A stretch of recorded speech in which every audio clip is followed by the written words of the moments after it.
Welcome, السلام علیکم۔ زندگی آسان نہیں ہے، مشقت سے بھرپور ہے، اور آپ کو تھک جانے کی اجازت ہے، ہار جانے کی نہیں۔ اس کارِ زندگی میں ہر بندہ دوسروں کے عیبوں پر نگاہ جمائے ہوئے ہے۔ اے بیوقوف انسان، کبھی اپنے گریبان میں جھانک اور اپنے عیبوں پر غور کر۔ تجھے اپنا اندر دوسروں سے زیادہ داغدار ملے گا۔ صدق اور یقین زندگی کا سرمایہ ہے۔ اگر دل کے باغ کا ایک تنکا بھی کم ہو جائے تو عقل مندوں پر ہزاروں غم و درد چھا جاتے ہیں۔ نہر کا پانی اپنے گوبر کو خود صاف نہیں کر سکتا۔ انسان کا علم نفس کی جہالت کو صاف نہیں کر سکتا۔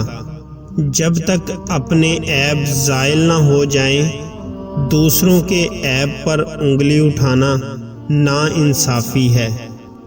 دولت سے محبت نہیں ملتی اور غربت سے محبوبہ نہیں ملتی۔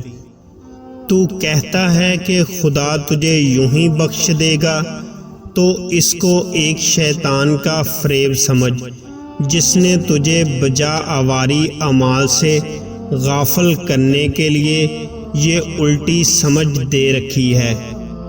ہم جو شدت سے سوچتے ہیں وہ آنکھوں سے دکھائی دینے لگتا ہے، کانوں سے سنائی دینے لگتا ہے، اور اس کی بو آدمی محسوس کر سکتا ہے۔ دنیا کا ہر تعلق ایک غلامی ہے۔ آپ جتنے زیادہ تنہا ہیں اتنے ہی زیادہ آزاد ہیں۔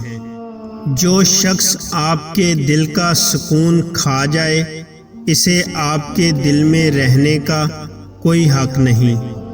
کسی انسان کی یادداشت کتنی ہی کمزور ہو، لیکن وہ اپنے ساتھ گزرے ہوئے اذیت کے لمحات کبھی نہیں بھول سکتا۔ اداسی گہری ہونے لگے تو من پسند چیزوں سے سب سے پہلے دل اٹھتا ہے۔